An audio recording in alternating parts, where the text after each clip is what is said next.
I think a lot of people are blind to the obvious and dangerous problems that Bitcoin has just because they're hyped about their profits and how life-changing of an investment it's been for so many people. And while there's a few amazing things about Bitcoin that I agree are incredible, such as complete self-custody and control over your assets, there's a few core flaws with it that, in my opinion, completely outweigh the positives and defeat what I believe are some of the core goals with Bitcoin. The most important problem, in my opinion, is privacy. The public ledger, it's not a good thing. The fact that if you send me Bitcoin, now I can see exactly how much Bitcoin you have, all the transactions that you've ever made, who you're sending Bitcoin to, what amounts. I think it's just ridiculous. And in some cases, sometimes, Bitcoin can be less private than just using a credit card. And yeah, sure, like Bitcoin is pseudo-anonymous, like wallets don't have real names. They are just strings of numbers and letters, which allows you to make the argument that one can remain anonymous by not ever linking any of your personal data with the unique address of your personal Bitcoin wallet. Yes, sure. But when you have a growing global ecosystem where KYC is enforced more and more and more every single day on exchanges and other services, that's just not a pretty picture. For those of you who don't know, KYC stands for Know Your Customer, and most exchanges nowadays require you to submit some form of ID verification. Very often it's actually taking a selfie of you holding your personal ID next to your face so that you can operate within the exchange, withdraw crypto and all that stuff. And then you have governments, big corporations, and exchanges accumulating all of the Bitcoin. So they basically become the biggest suppliers. And then because of KYC, they have almost everyone tracked. They have you right from the beginning. And here's the thing, if this whole thing keeps growing and more people use Bitcoin, especially normies, I wouldn't be surprised if there is a way in which you can put all of this data together at a massive scale, especially in a few years, because there will be more data because of more normal people using Bitcoin. And you can draw this map of all the wallets and all the real owners, how they are interacting with each other, who they are sending money to, how much, and with all these data points, start tracing how all of them interconnect, and then figure out the missing pieces, the missing anonymous guys who got Bitcoin through other methods that didn't directly expose their real identities. I know what I just said might be a stretch, but I wouldn't be surprised if that happens if you have like a massive, large, global scale database. Also, for the general public, one problem is that since Bitcoin is traceable, if you ever interact with a wallet that has like dirty Bitcoin, meaning that it's been used for illegal activities, well, then that can be easily traced to you then, and you could have problems with law enforcement, which again, just creates the negative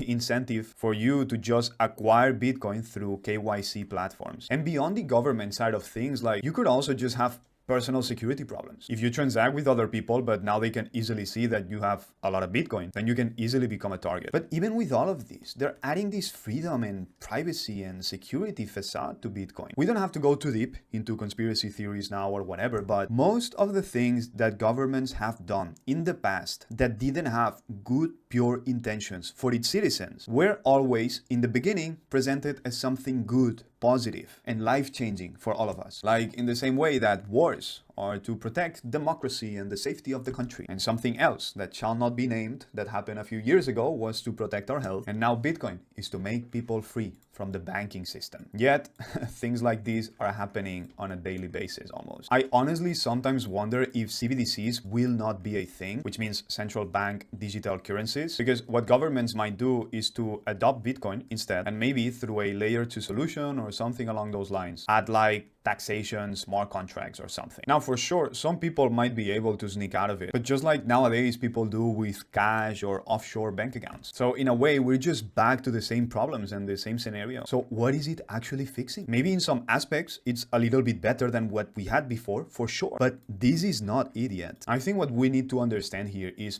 what is the ultimate positive purpose behind all this, behind cryptocurrency? Well, on the surface, one of the core points is to not have a central authority. Although there's a few problems with this that I will explain later. But if we go even deeper than this, I would say the ultimate purpose of all of this is absolute individual sovereignty and privacy. Was Bitcoin a step in the right direction? Yes, for sure. Is it the final step? Is it the final form that we need? No. Hell no. It's kind of like the need for energy. Is coal a step in the right direction? I mean, yeah, for sure. We need energy and it's better than whale oil or whatever. But is coal the best step? Is coal the final solution? No. Bitcoin might be better than banking in some ways, but it still falls short. Now, many of you will say, well, but they can fix many of these things with layer 2 solutions or something, like we've done with the Lightning Network for transaction fees. Well, I'm not so sure about that. Like, could you improve it a little bit in terms of privacy? Yeah, sure. But could you improve it to get it to acceptable and reliable levels of privacy? I don't think so, considering how the base layer of Bitcoin was created. Also, like, come on, guys. Again, it's 2025. Like, why are governments, why is BlackRock adopting crypto, especially Bitcoin? Do you think it's because they want to be part of freeing the world and saving everybody? Like, really? BlackRock wants to free you? Just go research BlackRock. I will not get into this topic because it's way too long. But they're not just into Bitcoin because it's a growing market and they want to properly position themselves so they can make a lot of money from it. Yes, that is one reason for sure, but there is more depth to it than just that. But do you know what is it that governments are not adopting? Do you know what has been getting banned on lots of platforms over the last few years and is still getting banned to this day? Monero. I mean, just look at this. Why do you think it's getting banned and delisted slowly from almost everywhere? Because Monero actually solves all of these flaws that we've been talking about so far. Monero actually serves that purpose. Monero keeps it completely secret who sends the money to who. You cannot know what amount was sent, and transactions are untraceable and unlinkable. So you cannot find the origin of any Monero. They cannot know how much you have or what you're doing with it. That's why it's getting banned. I'll try to explain it briefly, but there's 3 things that Monero does to create this level of privacy. The first one are ring signatures. This basically obfuscates the sender's identity by mixing their signature with past signatures in the blockchain, which makes it impossible to see who initiated a transaction. Then you have what is called ring CT. CT basically stands for confidential transactions. So this basically hides the amount of Monero that's being sent in a transaction with cryptographic techniques. So basically the transaction value remains private. And then lastly, you have stealth addresses. This keeps the receiver's identity private by generating a unique one-time address for each transaction. And then these addresses are secretly linked to the intended recipient's wallet through cryptography, meaning that the true wallet address is never exposed. And then basically what happens is that when you open your private wallet, you can automatically find and access all of these stealth addresses that have been created on the blockchain that are connected to you. And then you can use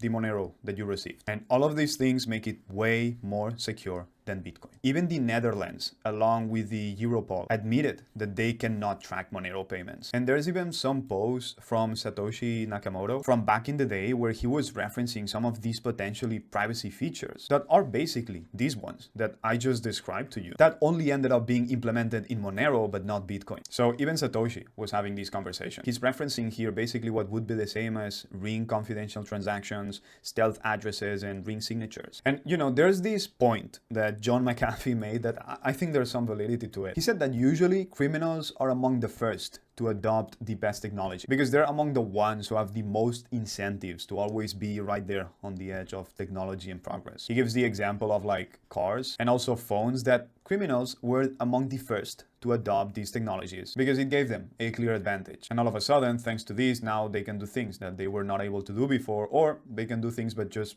do them better. Now, I don't know if these examples are actually true. I don't know if it actually happened with cars or phones, but it is certainly happening with Monero. If you go to the dark web, you will see that all of the transactions nowadays are made with Monero. You will not find absolutely anyone on the dark web using Bitcoin. And why? Because of all the privacy problems that we just described before. If people on the dark web are using Monero, it's for a reason. Now, there's a few other things about Monero that I think make it great, like the way you mine it. You don't need super expensive GPUs like for Bitcoin. Monero is meant to be mined with regular old CPUs, which makes it way more accessible for the general public. It promotes decentralization and can also help prevent a 51% attack, which for those of you who don't know, a 51% attack basically means when there's one group of people that gain control of over 50% of the blockchain mining power. And if that were to happen, it would allow them to manipulate the blockchain in many ways. They could do whatever they want, basically. With Bitcoin, a 51% attack is way harder to fight because you need millions upon millions of dollars to have any significant mining power. So for the most part, this ends up being like big corporations or governments, and obviously we don't want that. And with Monero, we don't have this issue. I also think that another positive aspect of Monero is that it has an infinite supply. New coins are always created through mining, which gives a never-ending incentive to always be mining Monero and keep this decentralization going and keep the system running. Because here's the thing, when Bitcoin reaches its limit of 21 million and no more Bitcoin can be mined, the only benefit that people will get out of mining Bitcoin will be transaction fees. And we will see if that is viable or not and how it plays out. And also the fact that Monero is always being mined, it helps prevent currency hoarding. If you look at Bitcoin's statistics, 92.99% of Bitcoin is owned by 1.82% of the wallets. And if you look at it from the other way around, 91.8% of the wallets only own 1.56% of the total supply of Bitcoin. Also add to the fact that over time, people lose their keys and access to their wallet, which for the most part, it only happens on the people who are right here, the smaller sized wallets. So this dominance right here is bound to keep growing. And also here's the thing, if there was a catastrophic data loss, like for example, a solar flare that destroys a lot of the data on most computers, Monero can just be turned on back again, and then you can just get on mining and producing new Monero. But because of Bitcoin's fixed supply, now the lost coins are permanently gone and you're left out with just a handful of Bitcoins for eternity. Unless we decide to, I don't know, launch Bitcoin 2.0 right from the beginning and create a new Genesis block. But then, I don't know, doesn't it destroy the whole thing in a way? Because the value of Bitcoin is based on its scarcity, the capped supply that it has, and also the fact that it was the first. But the value of Monero is the system itself. It's the software. Now, to this, some people will say like, well, but then it's not deflationary. So Monero is not as good of an investment as Bitcoin is. But man, I think that's the problem with these things. I think the investment aspect of it is just blinding people from the truth. Don't you see that most people think about Bitcoin only in terms of investments, about making money out of it? Which, hey, I think it's great if you're in it for the money. I think making money is amazing. But don't come to me saying that you're here for the freedom and for the tech, when obviously you're not. Don't lie to yourself. Don't use that narrative. Most Bitcoin maxis are just here because they think that in 10 years, it will be worth a lot of money, which it probably will. I'm not saying at any point in this video that Bitcoin is not going to keep growing. That's the fun thing of it, right?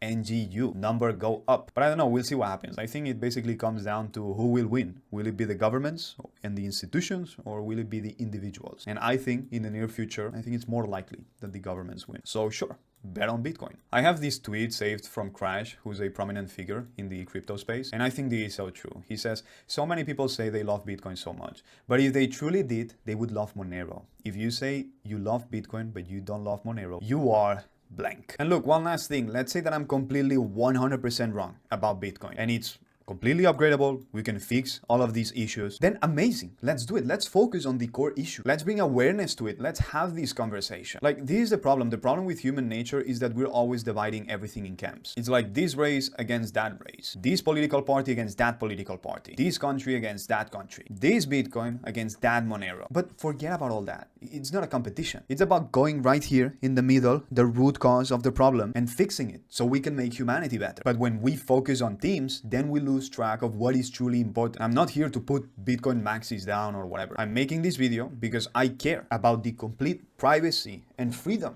of the individual. And I think control and authority are a complete poison to the world and humanity as a whole. And I just wanted to make this video to bring some awareness, at least to a handful of people. Anyways, guys, that's it. By the way, if it's your first time here, this is not a crypto channel. Don't subscribe to me if you expect me to publish more videos on crypto. My channel is just about life, and I share things that I've learned over the last few years that have allowed me to build a really good physique, scale my businesses to more than 100K a month, while having amazing relationships and traveling the world, and while exploring the fascinating spiritual side of life. So this channel is just about things I know, my ideas, my philosophies, lessons, etc., that kind of stuff. Pretty all over the place, but I think it's cool. You can check my private community if you want to go more in depth with content that I would say is a little bit more advanced than this. And inside the community, you can meet like-minded people who are seeking these exact same goals. If you want to join, you will find the link in the pinned comment below or the description. And that's it. Take care. Have a great life. I'll see you very soon. Peace.